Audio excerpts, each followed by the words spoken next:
Assalamualaikum warahmatullahi wabarakatuh. Perkenalkan, nama saya Nova Destri Fabia, mahasiswa Stikes Muhammadiyah Gombong, program studi D3 Kebidanan. Di sini saya akan menampilkan video terkait kegawat daruratan dasar. Sebelumnya, saya akan membacakan kasusnya terlebih dahulu. Nyonya T, usia 27 tahun, G4P3A0, hamil aterem, datang ke Polindes Mawar. Ia datang diantar oleh suaminya dengan keluhan kejang-kejang. Setelah dilakukan pemeriksaan, ditemukan tekanan darah 190/140 mmHg, muka, tangan, dan kaki udim. Kemudian dilakukan VT, ditemukan pembukaan serviks 5 cm. Kemudian Nyonya T diberikan oleh bidan Mg SO4 untuk pencegahan kejang. Selanjutnya, Nyonya T dirujuk ke rumah sakit. Setelah di rumah sakit, Nyonya T melahirkan bayinya dengan denyut jantung 50 kali per menit, tonus otot sedikit fleksi, gerakan sedikit, warna kebiruan, suhu 36 derajat Celcius, respirasi tidak teratur.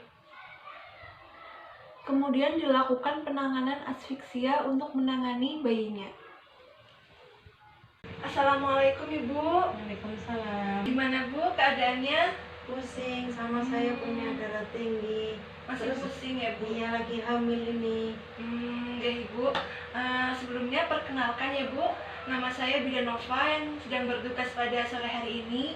Di sini saya akan memberikan MGSO4 kepada Ibu. Tujuannya itu untuk pencegahan kejang. Karena tadi indikasinya didapatkan dari hasil pemeriksaan, didapatkan tekanan darah Ibu tinggi ya Bu, atau Ibu mengalami hipertensi. Tekanan darah Ibu 190/140 mmHg ya Bu. Kemudian muka, tangan, dan kaki Ibu juga bengkak ya Bu, atau udim. Tadi juga dilakukan pemeriksaan dalam, didapatkan sudah pembukaan 5 ya Bu. Jadi untuk mencegah kejang saya akan berikan MGSO4 ya Bu. Prosedurnya nanti saya akan menyuntikkan obatnya itu lewat infus Bu, jadi nggak secara langsung. Jadi nanti yang disuntikan obatnya itu diinfus ya Bu. Ini nanti obatnya itu bereaksi ya Bu. Kalau sedang disuntikan itu terasa panas sama sedikit pegal ya Bu. Bagaimana, apakah Ibu bersedia Bu? Iya, bersedia. Ya. Karena Ibu udah siap, saya akan menutup privasinya terlebih dahulu ya Bu.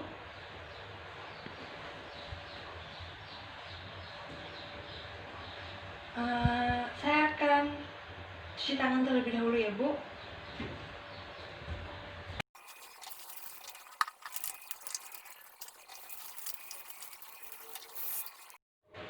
Ibu, sebelum dilakukan pemberian obat MGSO4, saya akan mengecek refleks kakinya dulu ya Bu. Namanya itu refleks patella.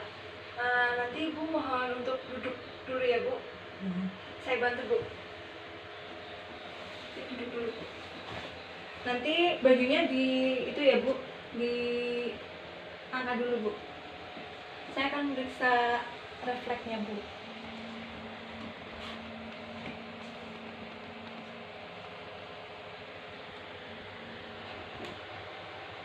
Normal ya Bu, yang satunya Bu. Ya, normal ya Bu. Sekarang tidur lagi Bu.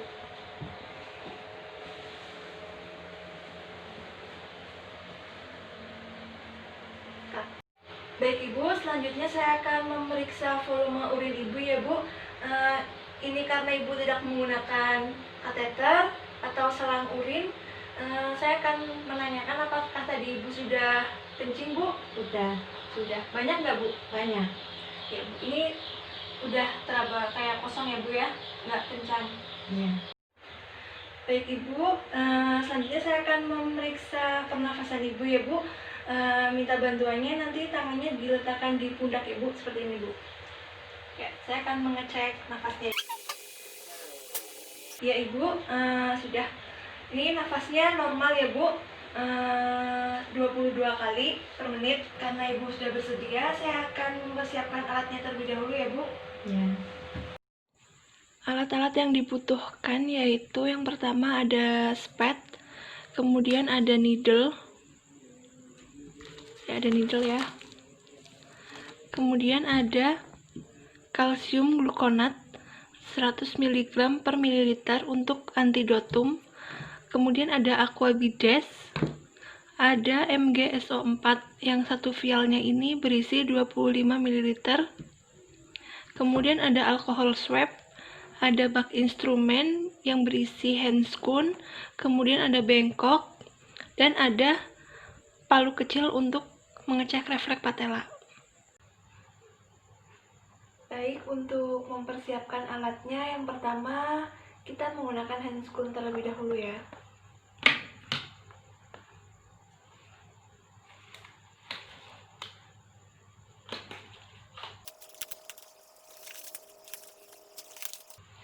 Baik, yang pertama yaitu kita menyiapkan antidotum menggunakan kalsium glukonat 1% sebanyak 20 ml dengan larutan 10%. Itu kita mencampurkan 10 ml aquabides dan 10 ml kalsium glukonat. Kita campurkan ya. Pertama kita ambil aquabidesnya 10 ml.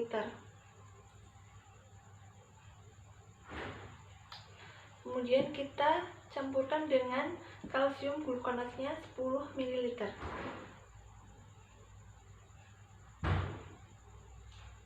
Ya. Kita simpan terlebih dahulu. Selanjutnya kita menyiapkan MgSO4 dosis awal ya, yaitu mengambil MgSO4 4 gram, yaitu sebanyak 10 ml sebagai larutan 40%, yaitu dengan cara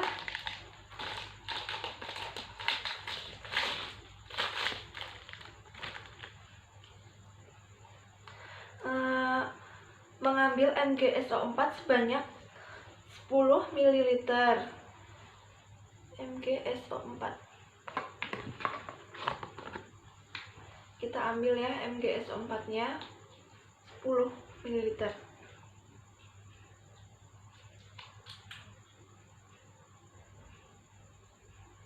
Ya. Kemudian kita larutkan menggunakan aquabides 10 ml.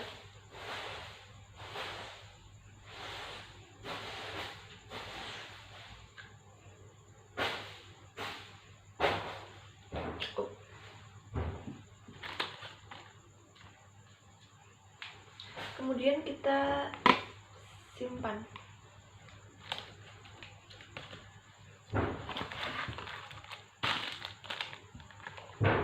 Selanjutnya kita menyiapkan dosis lanjutan MgSO4 6 gram ya, sebanyak 15 ml.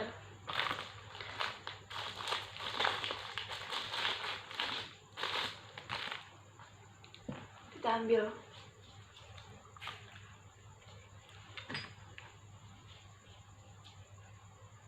Sebanyak 15 ml.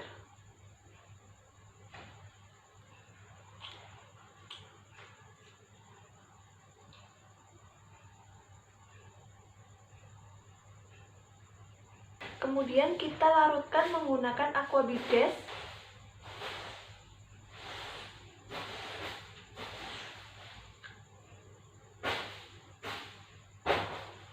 cukup.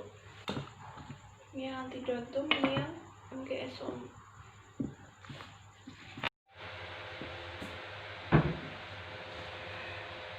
Baik Ibu, sebelum kita melakukan tindakan, mari kita membaca basmalah bersama Bu. Bismillahirrahmanirrahim. Saya akan menyuntikkan obatnya Ibu, obat MgSO4 untuk dosis awalnya Ibu. Saya persiapkan dulu Bu. Karena ini dosis awal, maka cairan infusnya tidak usah diklaim ya, tapi di los aja.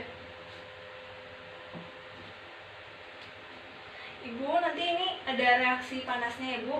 Nanti kalau misalkan Ibu masih bisa tahan, maka penyuntikannya dilanjutkan. Tapi nanti kalau Ibu merasa udah nggak tahan, Ibu bilang ya Bu. Ya.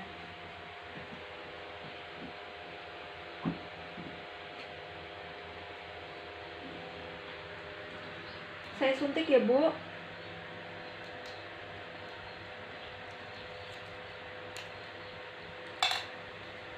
Bismillahirrahmanirrahim.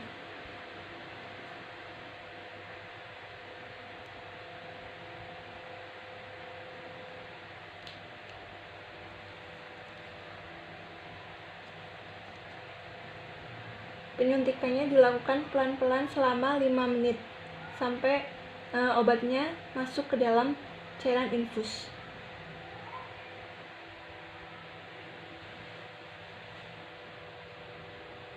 Bagaimana Bu? Terasa panas? Panas sedikit. Masih bisa ditahan ya Bu? Masih. Ya. Ini memang harus pelan-pelan Bu menyuntikannya. Ya.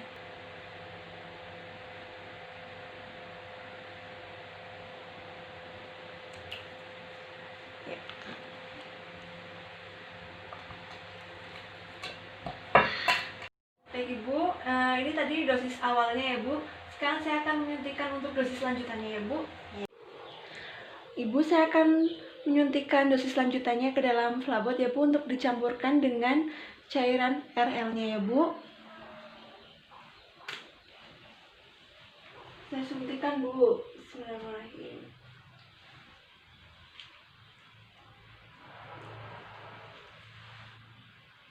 Disuntikannya pelan-pelan selama 5 menit.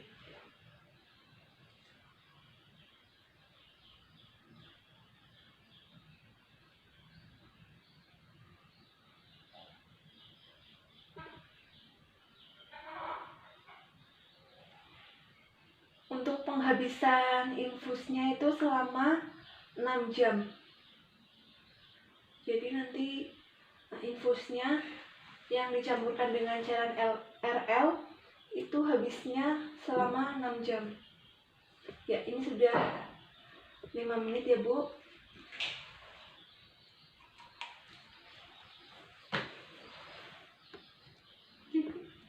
Baik Ibu, ini tindakan pemberian obat MGS obatnya udah selesai ya Bu. Saya bersihkan alat terlebih dahulu. Untuk mengakhiri tindakan, mari kita membaca hamdalah bersama Bu. Alhamdulillahirrabbilalamin. Baik Bu, saya kembali ke ruangan ya Bu. Assalamualaikum. Selanjutnya langkah terakhir yaitu kita membersihkan alat-alat yang tadi telah dipakai. Seperti spet kita masukkan ke dalam safety box.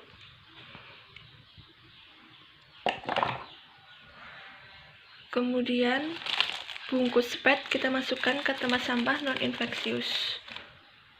Untuk handscoon kita masukkan ke tempat sampah infeksius. Kemudian langkah terakhir yaitu kita cuci tangan.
Pertama, kita mengecek denyut jantung bayi menggunakan stetoskop. Kita cek ya denyut jantung nadinya.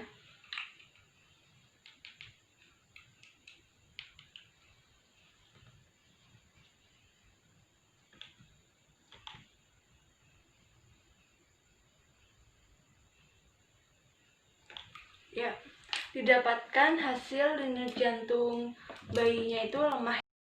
Kemudian kita melakukan ventilasi percobaan menggunakan sungkup dengan sebanyak 30 kali dalam 30 detik ya. Kita masukkan sungkupnya ke hidung dan mulut. Kemudian kita lakukan ventilasi sebanyak 30 kali. 1, 2, 3, 4, 5, 6, 7, 8, 9, 10, 11, 12, 14, 15, 16, 17, 18, 19, 20, 1, 2, 2, 23, 24, 25, 26, 27, 28, 29, 30. Kemudian kita lihat apakah ada pengembangan dada atau tidak. Baik, selanjutnya kita lihat apakah ada pengembangan dada pada bayinya atau tidak. Jika ada, maka ventilasi percobaannya itu berhasil ya. Jika tidak, maka kita evaluasi apakah ada kesalahan dalam perekatan sungkup. Kemudian cek jalan nafasnya apakah ada sumbatan. Kemudian kita lihat apakah kepalanya ada residu. Ini karena belum ada pengembangan dada, maka kita melakukan ventilasi percobaan yang kedua. Ini sama ya, sebanyak 30 kali dalam 30 detik. Kita coba lagi ya.